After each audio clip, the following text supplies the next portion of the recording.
कभी आपके साथ ऐसा हुआ है कि आप प्रार्थना कर रहे हो, आप श्रद्धा भी बना के रखे हो, लेकिन फिर भी सब कुछ उल्टा होने लगता है? लोग दूर जा रहे हैं, मन व्याकुल है और जिंदगी में रुकावट ही रुकावट है। क्या आप भी सोच रहे हो कि शायद भगवान आपकी सुन नहीं रहे?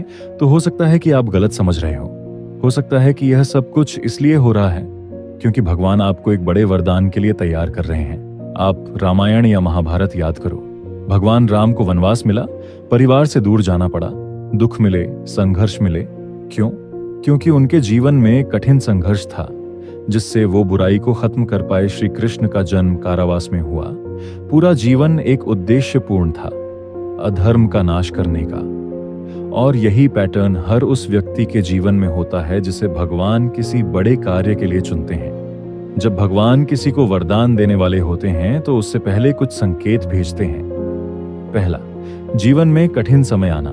जब भगवान किसी को बड़े कार्य के लिए चुनते हैं तो पहला कदम होता है उस व्यक्ति का आंतरिक शुद्धिकरण, और यह शुद्धिकरण होता है पीड़ा के जरिए। हो सकता है कि आपको हर दिशा में रुकावट महसूस हो, काम में नुकसान, लोगों का विरोध या अंधेरों से भरा हुआ मन। लेकिन याद रखिए, सोने को भी सोना बनने के लिए अग्नि से गुजरना पड़ता है। भगवत गीता 2.14 कहती है, ये सुख दुख तो आते जाते रहेंगे, तुम उनके परिवर्तन से प्रभावित मत हो। भगवान आपके धैर्य की परीक्षा ले रहे हैं, आपकी आत्मा को नई शक्ति देने के लिए। दूसरा, कुछ लोगों का दूर हो जाना। कई बार आप नोटिस करेंगे कि जो लोग पहले आपके सबसे करीब थे, अचानक वो दूर हो जाते हैं। कुछ लोग बिना वजह रिश्ते तोड़ देते हैं और आप सोचने लगते हो, मैंने क्या गलती की? लेकिन ये गलती नहीं, ये डिवाइन प्रूनिंग है। जैसे एक माली पेड़ के कुछ पुराने टहनियां काट देता है ताकि नए फूल खिल सकें, वैसे ही भगवान भी कुछ लोगों को दूर कर देते हैं ताकि आपकी उड़ान उनकी वजह से रुक न जाए। हर कोई उस दिशा में नहीं जा सकता जहां भगवान आपको ले जा रहे हैं। और जैसे महाभारत के युद्ध से पहले अर्जुन को अपने ही रिश्तेदारों से लड़ना पड़ा, वैसे ही कभी भगवान आपको अलग करते हैं ताकि आप स्वयं अपनी यात्रा पे निकल सकें। तीसरा, आंतरिक शांति का अभाव या अशांति। सब कुछ ठीक होने के बावजूद भी अगर आपके मन में अशांति है, अगर पहले जो चीजें सुकून देती थीं, अब उनमें भी बेचैनी महसूस होती है, तो यह संकेत है कि आपकी आत्मिक जागरूकता शुरू हो गई है। यह भगवान की आवाज है जो कहती है, अब वक्त आ गया है, अब बदलाव आना चाहिए। गीता 4.7 में श्री कृष्ण कहते हैं, मैं तब जन्म लेता हूं जब धर्म की हानि होती है। आपके अंदर भी एक नई पहचान, नया धर्म, नया उद्देश्य जाग रहा है। और जब तक आप इस आत्मिक कॉलिंग को नहीं समझेंगे, तब तक बेचैनी बनी रहेगी। चौथा, अचानक सुझाव या अवसर मिलना। कभी कभी बिना किसी योजना के कुछ ऐसा हो जाता है जो लगता है यह तो मुझे चाहिए ही था।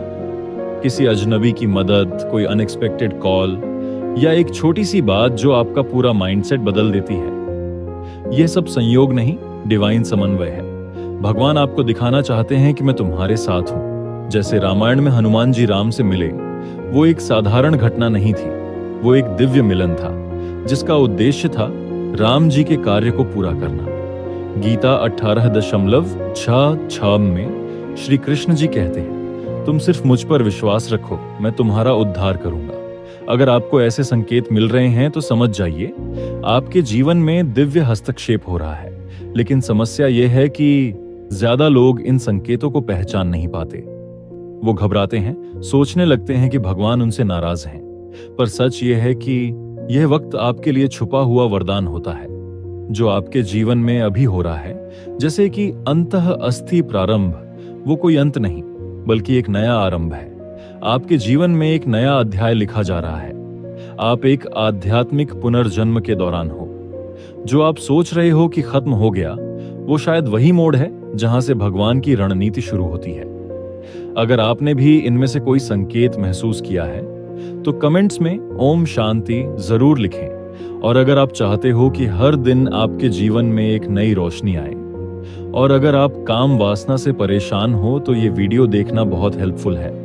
थैंक्स।